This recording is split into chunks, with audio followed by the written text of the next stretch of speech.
Vote যত এগিয়ে আসছে ততই বাড়ছে তৎপরতা। আজ ফের নির্বাচন কমিশনের গুরুত্বপূর্ণ বৈঠক। রাজ্যের মুখ্য নির্বাচনী আধিকারিক, একই সঙ্গে জেলা নির্বাচনী আধিকারিক, অবজারভার তারা থাকবেন বৈঠকে।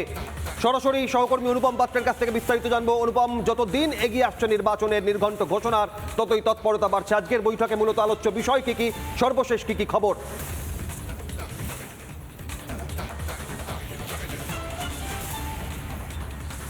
দেখো, অবশ্যই তাই। যেহেতু আগামীকাল শুনানি পর্ব শেষ হচ্ছে, অর্থাৎ এসআইআর এর যে প্রক্রিয়া চলছিল, আগামীকাল তার শেষ দিন। তারপর আর কোনো শুনানি নয়, তারপর শুধুমাত্র স্ক্রুটিনি।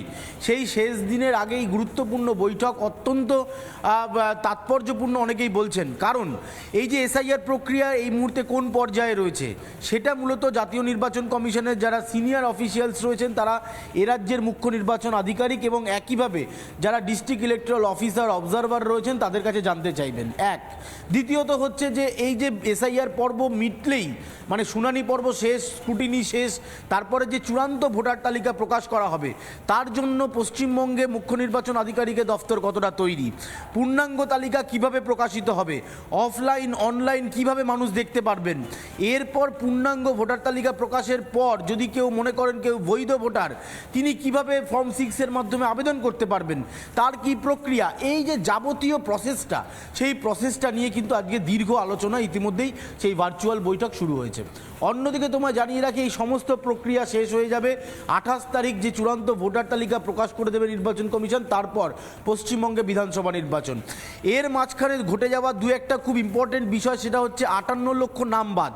7 কোটির কাছাকাছি ভোটার পশ্চিমবঙ্গে, সেখান থেকে 58 লক্ষ ভোটার বাদ গেল।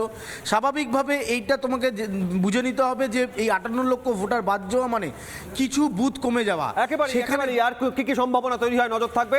ধন্যবাদ অনুপম পাত্রকে। দিলীপ ঘোষ বিজেপি নেতা কি বলছেন এ প্রসঙ্গে, দেখুন।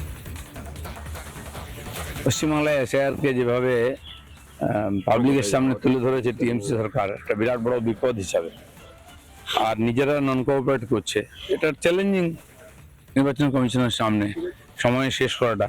আর আমার মনে হয় শেষ হবেই, তো সেই জন্য খুব সিরিয়াসলি তারা নিয়েছেন। আমরাও চাই ঠিক সময়ে এসআইআর শেষ হোক এবং ভোটার লিস্ট বেরোক, ভোট হোক। নানা ধরনের কন্টেন্ট দেখার জন্য লাইক করুন, শেয়ার করুন আমাদের ফেসবুক পেজ, সাবস্ক্রাইব করুন আমাদের ইউটিউব চ্যানেল। পাশাপাশি অন্যান্য ব্রেকিং নিউজের জন্য অবশ্যই চোখ রাখুন রিপাবলিক বাংলায়।